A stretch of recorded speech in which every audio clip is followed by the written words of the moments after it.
अरे हमार जान टेंशन काहे लेते रुको अरे काल आउट टेंशन मिले आज तो हम लोग नहीं को कि का करी ऑफिस में तनी मीटिंग बा हां काल पक्का है ठीक बा ठीक ठीक बा सर आ गए नी हम जरा मीटिंग में ठीक बा रखो बाय लव यू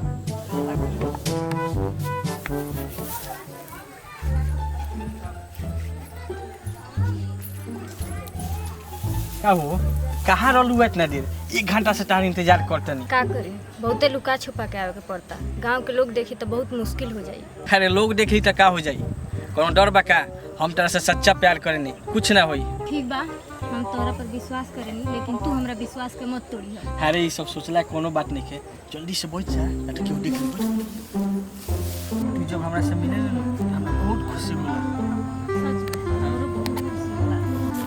रे रोहिता ओले राधवा ने चुम्मा चाटी धर दिए चल दाम में हालत रहला चल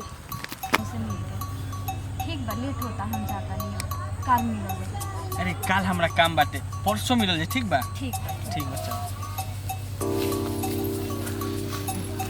चल काल तारा के टाइम दे तो दूसर की वाली का का रे बाबू और अपना दउआ के राधवा भी नहीं तो देंगे में चुम्मा चाटी धर देले यो काम करो सब बाबू तनी केहू से कहियो समझ तनी की जा संभाल जा देख ले भाई राधवा के चाल पूरा टोला मोहल्ला का नाम पूरा माटी में मिला दी बताओ। अरे हमन यू हरे बहन बड़ी सा मान ले तनी के टोला मोहल्ला बदनाम हो जाई तो के आई हमनी की शादी करे हो ठीक नहीं हमन ये के सोचे के बा ठीक बा आवत की राधवा नु चल के पूछे के ओकरा चले कि काहे सन करती है ठीक बा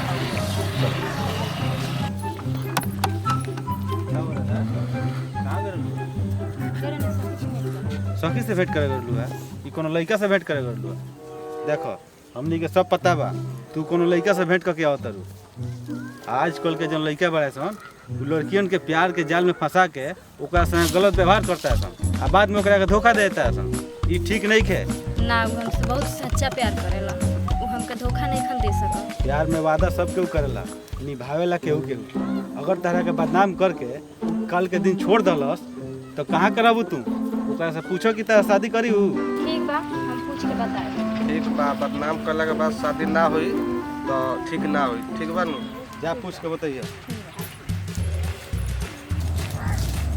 कहो आ गइलू कहो साड़ी में तगड़ा हम जान मारता रू धारा में जौन मजा बनू कुमारो लड़की में नहीं थे इतना तारीफ मत करी। अरे तारीफ लायक बाबू तभी तारीफ करते नहीं। अच्छा तारा पति देव कहाँ बारन हो 15 दिन खातिर गलबन झरिया हे जान तो हम 15 दिन बजाए ठड़िया हो अच्छा देखे काहे कोटे चलो चली। अच्छा तोरा से एगो जरूरी बात करे के बा। कौन बात बाबू बोलो हमनी के शादी कर लेवे के चाही। शादी देखो 5 साल तो हमरा शादी नहीं करे के और तारा शादी करे के बा तू कर सकता रू ना हम तोहरा से प्यार करेनी हम तोरे से शादी करे कि और से ना। अरे तो प्यार करे तो 5 साल इंतजार करो 5 साल के बाद सोचल जाई ठीक बा। तू ई का कहता तू तो ओ दिन हमके विश्वास दिलावत रहो आज कहता रहा कि 5 साल इंतजार कर हम कैसे 5 साल इंतजार करी हमरो तो पीछे घर परिवार बा। अरे इंतजार नहीं कर सकत तो तू अपन देख ल। अरे तू आ गइलू ई तरह से शादी का करी एगो तू ही लड़की नहीं खनु इनका डजन के हिसाब से लड़की बारी स का ई तोहरो से प्यार करेला ई हम का सुनत तनी अच्छा। अरे जौन सुनता तो नहीं सही बा छी हमके तो अपने आप पर शर्म आवता कि हम तहरा जैसन लड़का से प्यार कइनी। तोरा खनी धोखेबाज लेगा दुनिया में नहीं छे। ए रुक अगर हम धोखेबाज बनी ते कौन साथ बनी दिए अपना मर्द के रहते हुए ते हमरा से संबंध बनेले हमरा से बड़ा तो धोखेबाज ते बारी। तोरा से तो बातें कर बेकार। ए चल चल निकल निकल चल चल। अरे दू गो गइले सन त का टेंशन बा हमरा लगे त 1000 के बाजार बा। देख लो प्यार के लगे नतीजा हमनी के पहले ही पता रहे कि ऐसे ही होखे वाला बा। आजकल के लौंडा सिर्फ प्यार करता है सन नाटक करता रहे सन लड़कियों के इज्जत से खेल के ओकरा के छोड़ देता है। अब तू ही लो बताओ कि हम का करी। तुम्हें करे का बा ओकरा फोन करो घरे बुलावो जब घरे आ जाई तब पकड़ कर जोशी ब्याह करो जाई। हां ये सबसे बढ़िया उपाय बा ये करे के चाही। ठीक बा हम अभी फोन करते नहीं।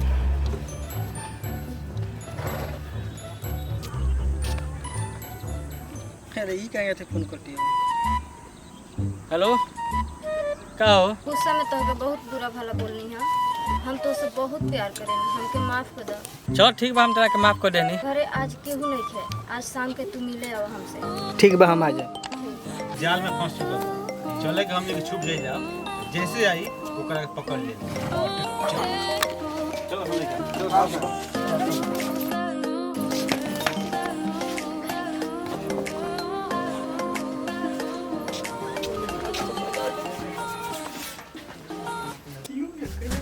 का हो जाए का करते तू? आ गइल। बैठो बैठो, अभी पानी लेके आओ।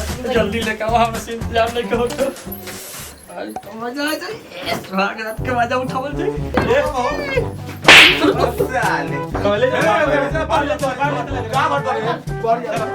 ले चलो बाप चलो हमरा के छोड़ बोलो, हमरा के माफ कर दे। माफ कर दो। तोर भलाई यही में बा कि ये लड़की से ते शादी कर, ना तो काट के जे हालात है सुन करे के हम ला चलो ना कर सकते हैं। ए लिया तलवार तो हम शादी करो। पॉसिबल करे अरे पॉसिबल करे तोरा कोनो एतराज नहीं कर रे। चल ए लिया मंगलसूत्र मंगाओ, गोले आ गए। बैठ चुपचाप बैठ भैया। मंगलसूत्र लो, मंगलसूत्र लिया पहनाओ, ये मंगलसूत्र पहनाओ के रखे, पहनाओ जल्दी, पहनाओ जल्दी, पहनाओ। ए आ रे पहनाओ ना तो ड्रामा करता है तू। बैठ जल्दी। ए भैया पहले जाओ के रखे। चलो घर छोड़ के चल छोड़ जाओ। हां चलो चल रे। थोड़ा सा भी तकलीफ भई लग रहा है तो समझ जो मुआ दे सुन तो रखे। चल काट के पीक दम के समझ लिए। प्रणाम भैया, हमने के वीडियो बनने सन ई सत्य कथा बा। हर गांव में हर शहर में ऐसा का होता। लड़का प्यार करके लड़की के छोड़ देता। लड़की भी ऐसा का बारी सन, लड़का सब के खाली नहीं के दोस्त, लड़की जितना दोस्त बा उतना लड़का सब के भी दोस्त बा। मैं तारा दोस्त नहीं खे यार तो पूरा फुल गलती बा। एक किलो से दोस्त ना होला बाबू, ताली दोनों हाथ से बना ले। ठीक बात सही कहता है। ना चाहिए तो कुछ नहीं ना चाहो कि ओकरा साथ गलत हो, कोई ना के हो सको। ठीक बा भाई, बाप माई जहां शादी करे शादी करे पड़ी भाई, अपना पति से प्यार करे। बस सब हमने के बनावे के मेन मतलब ये बाटे। वीडियो अच्छा लगे तो वीडियो के लाइक करी, शेयर करी, सब्सक्राइब करी चैनल के हमने के रुस्तम अली वाइस के। आई वीडियो कैसा लागला कमेंट करके बताई। नमस्कार, प्रणाम, लव यू।